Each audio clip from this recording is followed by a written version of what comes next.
And a milestone match for two black cap greats.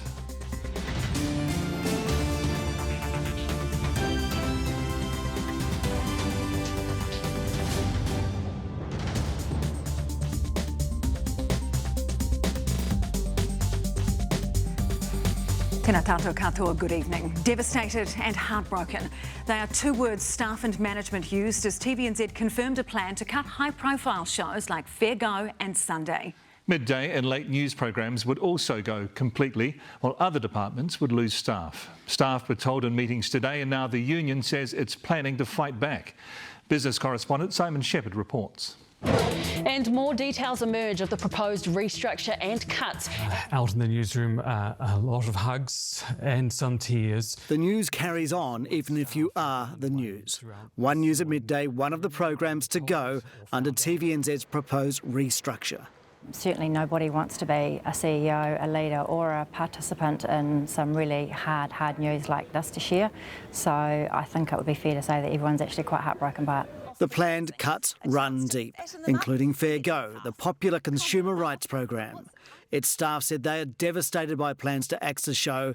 It's been going for 47 years and they are not ready to stop. And we've been given an opportunity to come up with a better plan, and we're going to do the best we can to come up with a better plan because we want to keep Fair Go going. But if it goes... It's the end of something very special in New Zealand that may not happen anywhere else in the world, and that is where you could walk into any store, anywhere, that you were getting a bad deal and say, I'm going to Fair Go. Also on the block, the Sunday Current Affairs program and about 20 staff.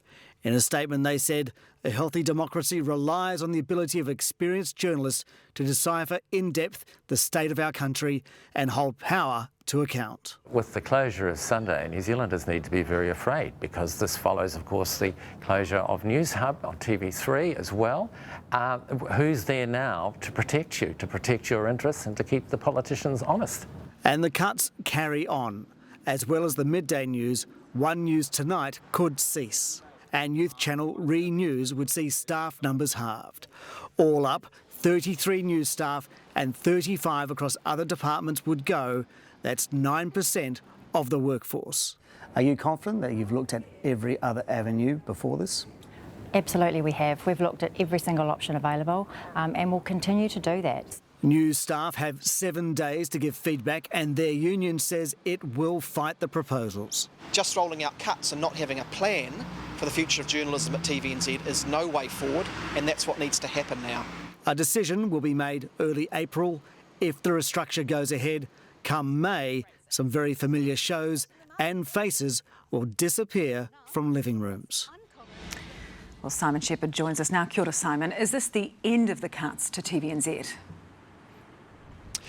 Well, the TVNZ CEO Jodie O'Donnell is not foreshadowing any further cuts, but she did acknowledge to me that the second half of the financial year is not looking great, and staff that I spoke to today fear that this proposal, if accepted, is not the end of the restructuring. Simon, staff were understandably upset. We know how they're feeling, but not just about their jobs being lost.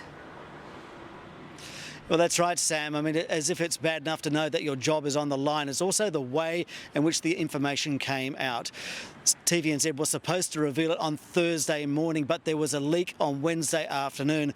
The CEO says that they did everything they could to protect the information, but had to share some logistical details to make it all happen on time, and there was a leak. She says that she's extremely sad and disappointed that it's added to the stress of the staff at an already stressful time.